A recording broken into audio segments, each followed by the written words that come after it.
നമസ്കാരം. രാജ്യത്ത് 2022 സെപ്റ്റംബർ മാസം 28-ാം തീയതി നിരോധിക്കപ്പെട്ട ഒരു ഭീകരവാദ പ്രസ്ഥാനമാണ് പോപ്പുലർ ഫ്രണ്ട് PFI. ഈ PFIയുടെ പ്രവർത്തനം ഈ 2022 വരെ അല്ലെങ്കിൽ നിരോധിക്കുന്നതിന് മുന്നേ വരെ ഓരോ ദിവസവും ശക്തിപ്പെട്ടുകൊണ്ടിരിക്കുന്ന ഒരു സംഘടനാ സംവിധാനം തന്നെയായിരുന്നു എന്നുള്ളതിൽ യാതൊരുവിധ തർക്കമില്ല. കേന്ദ്ര സർക്കാർ വളരെയധികം നാളുകൾ ഈ ഒരു പ്രസ്ഥാനത്തിന്റെ പ്രവർത്തന പദ്ധതികളെല്ലാം തന്നെ നിരീക്ഷിച്ചുകൊണ്ട് മുന്നോട്ട് പോയിക്കൊണ്ടിരിക്കുകയായിരുന്നു.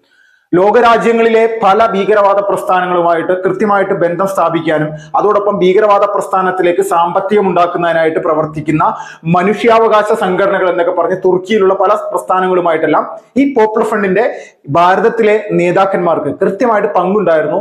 ഈ ഭാരതത്തിലെ നേതാക്കന്മാർ എന്ന് പറയുമ്പോൾ ഇതിൽ പ്രധാനപ്പെട്ട എല്ലാ ആളുകളും തന്നെ കേരളവുമായി ബന്ധപ്പെട്ട് കിടക്കുന്ന ആൾക്കാർ. എന്റെ ദേശീയ കാര്യകർത്താക്കൾ എല്ലാവരും കേരളത്തിൽ നിന്നുള്ള ആളുകൾ തന്നെയായിരുന്നു. മറ്റുള്ള ചില ആളുകൾ മറ്റ് സംസ്ഥാനങ്ങളിലൊക്കെ ഉണ്ടായിരുന്നു.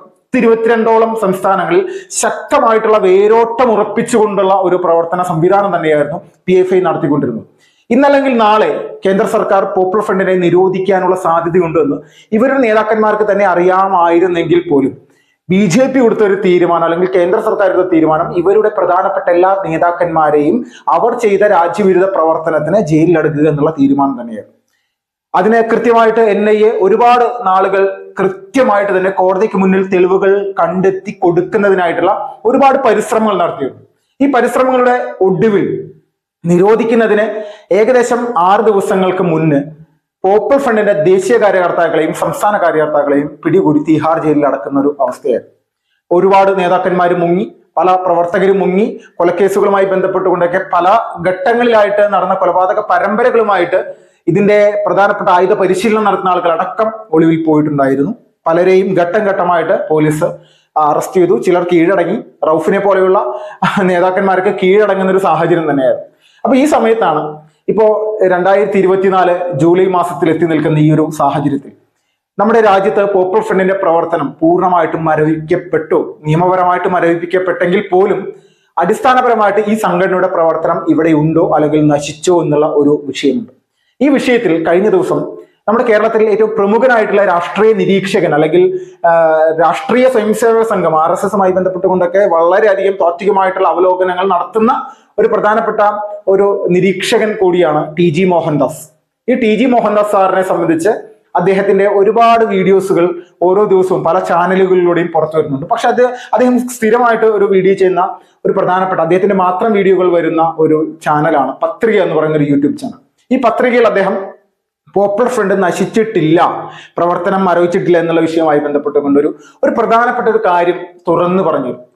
അത് തുറന്നു പറയുമ്പോൾ അദ്ദേഹം പറയുന്നത് PFI എന്ന് പറയുന്ന പ്രസ്ഥാനത്തിന്റെ പ്രവർത്തനം നശിക്കുക എന്നുള്ളതിനുപരിയായിട്ട് ജയിലിൽ കിടക്കുന്ന അവരുടെ നേതാക്കന്മാർക്ക് ജാമ്യം ലഭിക്കുന്നതിന് വേണ്ടിയിട്ടുള്ള നിരന്തരമായിട്ടുള്ള ശ്രമങ്ങൾ ഇവരുടെ വക്കീലന്മാരെ ഉപയോഗിച്ചുകൊണ്ട് വലിയ സാമ്പത്തികം എറിഞ്ഞുകൊണ്ട് അവർ നിരന്തരമായിട്ട് പരിശ്രമിക്കുന്നു എന്നുള്ളതാണ് അദ്ദേഹം പറയുന്ന പ്രധാനപ്പെട്ട ഘടകം. അതിൽ ISIS എന്ന് പറയുന്ന ഇസ്ലാമിക് സ്റ്റേറ്റ് എന്ന് പറയുന്ന ഭീകരവാദ പ്രസ്ഥാനവുമായി ബന്ധപ്പെട്ടുകൊണ്ടുള്ള നിരവധി കാര്യങ്ങൾ അദ്ദേഹം പറയുന്നുണ്ട്. അത് നിരവധി കാര്യങ്ങൾ എന്ന് പറഞ്ഞാൽ ഈ പോപ്പുലർ ഫ്രണ്ട് എന്ന് പറയുന്ന ഭീകരവാദ പ്രസ്ഥാനത്തിന് കൃത്യമായിട്ട് ബന്ധമുള്ള അല്ലെങ്കിൽ ISISലേക്കൊക്കെ റിക്രൂട്ട്മെന്റ് ചെയ്യപ്പെടുന്ന ഒരു സംഘടനയായിരുന്നു പോപ്പുലർ ഫ്രണ്ട്. അതിൽ നമ്മുടെ കാസർഗോഡ് സ്വദേശികളായിട്ടുള്ള റാഷിദ് അബ്ദുള്ള, യഹിയെ പോലുള്ള പല ആളുകളും ഈ പോപ്പുലർ ഫ്രണ്ട് എന്ന് പറയുന്ന സംവിധാനത്തിലൂടെ വളർന്നു വന്നിരിക്കുന്ന ആളുകളാണ്. അങ്ങനെ നിരവധി ബന്ധങ്ങൾ PFIക്ക് ഈ ISISുമായിട്ടുണ്ട്. ഇതെല്ലാം NIA കോടതിക്ക് മുന്നാകെ വെച്ചതാണ്. അപ്പോ ഈ ISISന്റെ പ്രവർത്തനം ലോക വ്യാപകമായിട്ട് ആഫ്രിക്കയിലൊക്കെ വലിയ രീതിയിൽ അതിന്റെ വേരോടുകയാണ് എന്നുള്ള തർക്കമില്ല.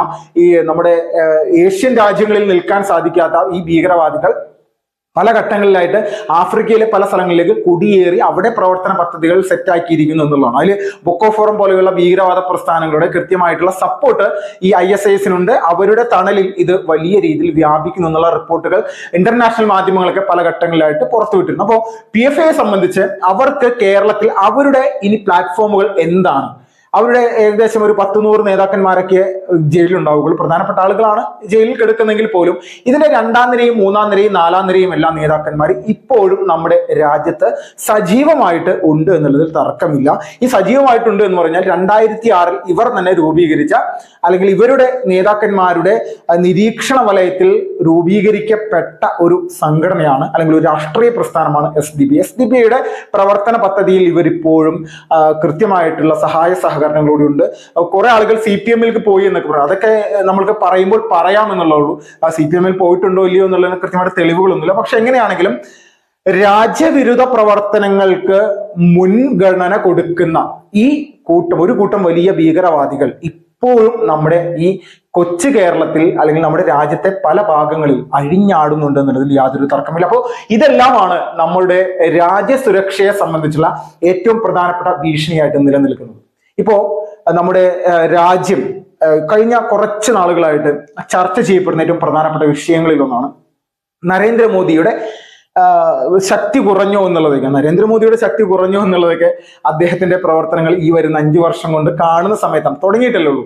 ഇപ്പോൾ അധികാരത്തിൽ 3-ാം ഘട്ടം അധികാരം ഏറ്റെടുത്തിട്ടുള്ളൂ. അപ്പോൾ വരുന്ന സമയങ്ങളിൽ അദ്ദേഹത്തിന്റെ ശക്തി എന്താണെന്നോ അദ്ദേഹത്തിന്റെ ദുർബലത എന്താണെന്നോ കേന്ദ്ര സർക്കാരിന് നമ്മുടെ രാജ്യത്തിന് പ്രത്യേകിച്ച് വലിയ ചലനം ഒന്നും ഉണ്ടാക്കാൻ സാധിക്കില്ല എന്നൊക്കെ ഉള്ളതിനെ പറ്റിയുള്ള പല വിവരങ്ങൾ ഈ ഒരു 5 വർഷത്തെ പ്രവർത്തനങ്ങൾ കൊണ്ടറിയാം. പക്ഷെ ഒരു കാര്യത്തിൽ മാത്രം BJP ഇപ്പോഴും ഒരു കോംപ്രമൈസിനും തയ്യാറില്ല എന്ന് ഈ 3-ാം ഘട്ടത്തിലും നമ്മളെ രാജ്യത്തെ ജനങ്ങളെ ബോധ്യപ്പെടുത്തിയിരിക്കുകയാണ്. അമിത്ഷായുടെ ചില പ്രസ്താവനകളാണ് കശ്മീരിലെ ഭീകരവാദികൾക്ക് എതിരെ നടത്തുന്ന ഭീകരവേട്ട, ഈ ഭീകരവേട്ട ഏത് തരത്തിൽ ഞങ്ങൾ ഇനി മുന്നോട്ട് കൊണ്ടുപോകുമെന്നെല്ലാം അമിത്ഷാ കൃത്യമായിട്ട് പറഞ്ഞു. അപ്പൊ അതിലൂടെയെല്ലാം നമ്മൾക്കറിയാം ഭീകരവാദ സംഘടനകളോട് ഒരു തരത്തിലുള്ള കോംപ്രമൈസിനും കേന്ദ്ര സർക്കാർ തയ്യാറല്ല. അതിന്റെ ഒരു ഏറ്റവും ഉദാഹരണമായിട്ട് കശ്മീരിൽ നമ്മുടെ സൈനികർ മരിച്ചിട്ടുണ്ടെങ്കിൽ പോലും വലിയ ഒരു ഭീകരവേട്ട തന്നെ നിരവധി ഭീകരവാദികളെ കൊലപ്പെടുത്താനായിട്ട് നമ്മുടെ രാജ്യത്തിന്റെ സൈനികർക്ക് സാധിച്ചിട്ടുണ്ട്. അതിന് പൂർണ്ണമായിട്ടുള്ള പിന്തുണ തരുന്നു.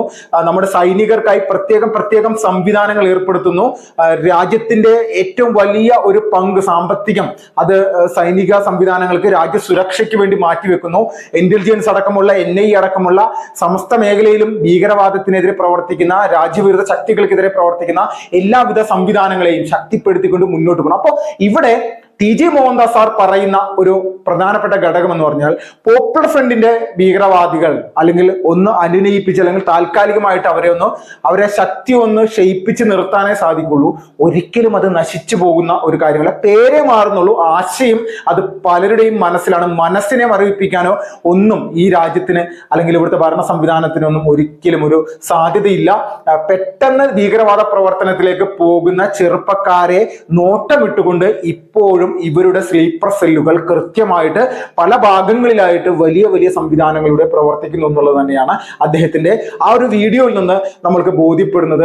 അദ്ദേഹം വെറുതെ ഒരു വീഡിയോ ചെയ്യുന്നതല്ല, കൃത്യമായിട്ട് അന്വേഷിച്ച് കഴിഞ്ഞ 10-15 വർഷമായിട്ട് നിരവധി ഭീകരവാദ സംവിധാനങ്ങളുടെ പ്രവർത്തനങ്ങൾക്കെതിരെ നിലകൊള്ളുന്ന ഒരു വ്യക്തിയാണ്. അദ്ദേഹത്തിന്റെ ഈ നിലപാടുകൾ വ്യക്തമായിട്ട് അറിയാം. അദ്ദേഹം സംസാരിക്കുന്ന രീതി അറിയാം. പോലീസ് മേധാവികളോട് നടത്തിയിട്ടുള്ള ചർച്ചകളുമായി ബന്ധപ്പെട്ടുകൊണ്ട് അവരിൽ നിന്ന് കിട്ടിയിരിക്കുന്ന റിപ്പോർട്ടുകളുടെ അടിസ്ഥാനത്തിലേക്ക് എങ്ങനെയാണ് ഇവിടെ ഭീകരവാദ പ്രവർത്തനങ്ങൾ വലിയ രീതിയിൽ ഉയർത്തിക്കൊണ്ടുവരാൻ ഇതുപോലെയുള്ള ആളുകൾ ശ്രമിക്കുന്നത് എന്നുള്ളതിനെ സംബന്ധിക്കുന്ന നിരവധി കാര്യങ്ങൾ TJ മോഹൻദാസ് സാർ നമ്മുടെ കേരളത്തിലെ ജനങ്ങളുടെ മുന്നിലേക്ക് എത്തിച്ചിരിക്കുകയാണ്. അത് വളരെയധികം നമ്മളെല്ലാവരും ഓരോരുത്തരും കൃത്യമായിട്ട് മനസ്സിലാക്കി വെക്കുകയാണ്. അദ്ദേഹത്തിന്റെ ചാനലിന്റെ പേരാണ് പത്രിക. നിങ്ങൾ യൂട്യൂബിൽ അടിച്ചു നോക്കിക്കഴിഞ്ഞാൽ കാണാൻ സാധിക്കും. Vipinlal fast reports.